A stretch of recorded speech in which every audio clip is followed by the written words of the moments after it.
ઓમ શાંતિ, happy Holi. જો આજ હું આમ દર્શિતની ઘેર આવી છું. આ દર્શિતનું ઘર છે.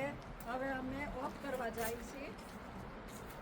તમને ત્યાં એક તળાવ બતાવીશ અને સ્નો કેટલો છે સાઈડમાં એ બતાવીશ.